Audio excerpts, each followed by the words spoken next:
আসসালামু আলাইকুম রহমতুল্লাহি ওবরকাতুহু। সম্মানিত দর্শক, সেনাবাহিনীর প্রধান জেনারেল ওয়াকারুজ্জামান এই মুহূর্তে রাশিয়া সফরে আছে যখন আজকে আমি এই ভিডিওটি করছি। সেনাবাহিনীর পক্ষ থেকে যে জিনিসটি বলা হচ্ছে যে এটি একটি দ্বিপাক্ষিক সামরিক ভিজিট। রাশিয়ার সঙ্গে আমাদের যে দ্বিপাক্ষিক সামরিক সম্পর্ক রয়েছে, সেখানে এই সম্পর্ককে আরও গতিশীল করার জন্য এই ভিজিটের আয়োজন করা হয়েছে। দ্বিতীয়ত, রাশিয়ার ঘনিষ্ঠ আরেকটি দেশ, পূর্ব ইউরোপের আরেকটি দেশ ক্রোয়েশিয়া, সেখান থেকেও আমাদের কোনো সামরিক সরঞ্জাম কীভাবে আসে না আসে সেগুলো অত্যন্ত ইন্টারনাল কিছু বিষয় রয়েছে। চেকোস্লোভাকিয়া, তারপরে ক্রোয়েশিয়া, এই দেশগুলোর সঙ্গে আমাদের কিছু সামরিক সম্পর্ক রয়েছে পূর্ব ইউরোপের। তো তিনি সেই ক্রোয়েশিয়াতে যাবেন। দ্বিতীয়ত হলো যে গত 7 মাসে সেনাপ্রধান নজিরবিহীনভাবে অনেকগুলো দেশ ভ্রমণ করেছেন। আফ্রিকাতে তিনি ভ্রমণ করেছেন, আমেরিকাতে তিনি ভ্রমণ করেছেন এবং তার সঙ্গে যারাই বাংলাদেশে এই গত 7 মাসে আসছে, ডিফেক্টো সরকার প্রধানের মতোই তার সঙ্গে সবাই দেখা করছেন। সেটা রাষ্ট্রদূত হন, মন্ত্রী হন কিংবা অনেক গুরুত্বপূর্ণ সামরিক কর্তা হন। আবার এমনও হয় যে বিদেশ থেকে অনেক কর্মকর্তা যারা সরকারের কোনো সচিবের সঙ্গে আলোচনা করেন না, ডক্টর মোহাম্মদ ইউনূসের সঙ্গে আলোচনা করে না, সরাসরি এসে সেনাপ্রধানের সঙ্গে আলোচনা করে বৈঠক করে তারা আবার চলে যান। আবার বিশ্বের পরাক্রমশালী অনেক দেশের সেনাপ্রধান থেকে শুরু করে অনেক গুরুত্বপূর্ণ ব্যক্তি টেলিফোনে জেনারেল ওয়াকারুজ্জামানের সঙ্গে কথাবার্তা বলেন।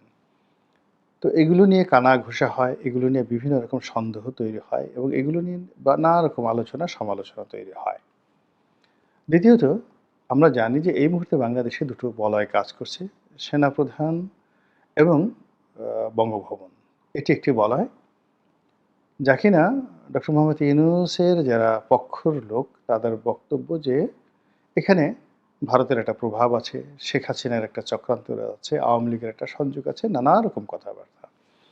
আর যারা জেনারেল ওয়াকার সম্পর্কে জানেন তাদের বক্তব্য হলো যে না, তিনি নিপাট একজন ভদ্রলোক, নির্লোভ একজন ভদ্রলোক। তার টাকা পয়সার প্রতি লোভ লালসা কামনা বাসনা কখনোই ছিল না। একেবারেই একজন জেন্টলম্যান, ভদ্রলোক মানুষ। তার যদি লোভ থাকতো তাহলে ডক্টর ইউনূসকে তার ক্ষমতায় বসানোর দরকার ছিল না। তিনি সামরিক শাসন জারি করতে পারতেন, নিজেই ক্ষমতা দখল করতে পারতেন কিংবা তার পছন্দের মানুষকে তিনি প্রধান উপদেষ্টা বানাতে পারতেন। ওইরকম পরিস্থিতি আগস্ট মাসের 5 তারিখ থেকে একেবারে আগস্ট মাসের 8 তারিখ পর্যন্ত ছিল। তো তিনি সেটা করেননি। আবার এই গত কয়েক মাসে তার ক্ষমতা গ্রহণ করার, ক্ষমতা লাভ করার এরকম কোনো নমুনা আমরা দেখিনি। আবার রূঢ় বাস্তবতা হলো যে আমরা বিভিন্ন রকম কানাঘুষা করছি, সন্দেহ করছি, কিন্তু বাস্তবতা হলো যে ডক্টর মোহাম্মদ ইউনূসের সঙ্গে এবং জেনারেল ওয়াকারুজ্জামান সাহেবের সঙ্গে দৃশ্যত কোনো খারাপ সম্পর্ক বা খারাপ সম্পর্কের নজির এখন পর্যন্ত আমরা দেখিনি। দুজনের মধ্যে যেটা ফরমাল রিলেশন সেটা রয়েছে, যেটি ক্যান্টনমেন্টে যে বার্ষিক অনুষ্ঠান হয় সেনা দিবস, সেখানে সবাই গেছেন, বেগম খালেদা জিয়া গেছেন, ডক্টর মোহাম্মদ ইউনূস গেছেন, পর্যাপ্ত সম্মান তাদেরকে দেখানো হয়েছে। আবার তিনি যমুনাতে এসে নিয়মিত ডক্টর মোহাম্মদ ইউনূসের সঙ্গে দেখা সাক্ষাৎ করেছেন। কিন্তু এত কিছুর পরেও যেহেতু আমাদের অভ্যাস হলো খুঁটাখুটি করা, তারপরে একে অপরের বিরুদ্ধে লাগিয়ে দেওয়া, এরপরে ঘটনার পেছনে অন্য কোনো কিছু আছে কিনা সেগুলো খুঁজে বের করা, এরকম একটা আমাদের অভ্যাস রয়েছে। আরেকটি হলো ঘরপোড়া গরু সিঁদুরে মেঘ দেখলে ডরায়। আমাদের পুরো রাজনীতির একটা বিরাট অংশ সামরিক বাহিনী দ্বারা সবসময় নিয়ন্ত্রিত হয়েছে। আমাদের দুইজন রাষ্ট্রপতি সামরিক বাহিনীর সদস্যদের দ্বারা নিহত হয়েছেন সামরিক অভ্যুত্থানে। এরপর সামরিক বাহিনী নামে বেনামে আমাদের দেশে দীর্ঘদিন শাসন করেছে। মার্শাল ল 3বার বলতে গেলে মার্শাল লয়ের কবলে আমরা পড়েছি বঙ্গবন্ধু হত্যাকাণ্ডের পরে, এরশাদ সাহেবের জমানাতে এবং 1/11-এর সময়। তো কাজেই আরেকটি সামরিক শাসন আসতে পারে সামরিক কর্তারা ক্ষমতা দখল করতে পারে, এরকম ভয় না পাওয়াটা বোকামি, এটাই স্বাভাবিক। দ্বিতীয়ত, আমরা ডক্টর মোহাম্মদ ইউনূসের সরকারের কাছে যে বিষয়গুলো আশা করেছিলাম, তাদের যে সফলতা কামনা করেছিলাম, আইন শৃঙ্খলা থেকে শুরু করে অন্যান্য যে বিষয়গুলোতে আমরা আশাবাদী হওয়ার চেষ্টা করেছিলাম, সেখানে ক্রমশ হতাশা, নৈরাশ্যবাদিতা ভর করেছে। দ্বিতীয়ত, যে সকল রাজনৈতিক শক্তি সম্পর্কে আমরা ধারণা করেছিলাম যে তারা দীর্ঘদিন মজলুম ছিল, তাদের চরিত্র এখন ভালো হয়েছে এবং যাকে বলা হয় আগামীতে তারা যদি ক্ষমতায় আসে অপকর্ম করবে না। কিন্তু মানুষের চরিত্র এমন যে মানুষ কিয়ামতের ময়দানে স্বয়ং আল্লাহর সামনে দাঁড়িয়ে মিথ্যা কথা বলবে, সরাসরি অস্বীকার করে বলবে, আল্লাহর সামনে গিয়ে বলবে আমি এই কাজ করিনি। তখন আল্লাহ ওই মানুষের হাতের জবান খুলে দেবে, হাত বলবে হ্যাঁ আমি তো এই চুরি করেছি। যৌনাঙ্গের জবান খুলে দেবে, যৌনাঙ্গ বলবে আমি জেনা করেছি। প্রতিটি যৌনাঙ্গ থেকে পুজ রক্ত বের হয়ে সাক্ষ্য বহন করবে যে এখানে এই কুকর্মগুলো হয়েছে, কিন্তু তারপরেও তারা স্বীকার করবে না। এটা হলো মানুষের চরিত্র।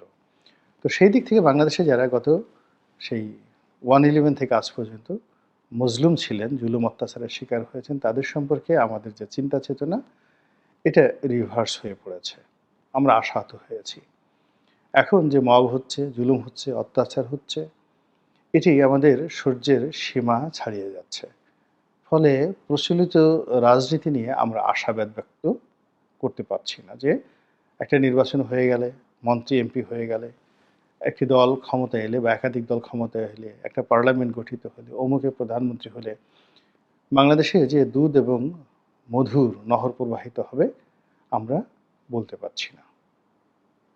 একদিকে ডক্টর মোহাম্মদ ইউনূসের ব্যর্থতা, অন্যদিকে তার যে বিকল্প নির্বাচন, সেখানে আলটিমেটলি যে অশনি সংকট শুরু হয়ে গেছে, সেই অশনি সংকেত দেখে মনে হচ্ছে যে জমানা আগামীতে যদি এইভাবে আসে তাহলে আওয়ামী লীগের জমানার চেয়ে ভীষণ রকম খারাপ হবে। ফলে মানুষ রিলিফ চাচ্ছে, তারা একটা কঠোর শাসন চাচ্ছে। আমাদের দেশে আইয়ুব খানের যে শাসন আমরা পড়েছি, আর যারা দেখেছেন তারা জানেন, ইট ওয়াজ মাস অ্যাকসেপ্টেড।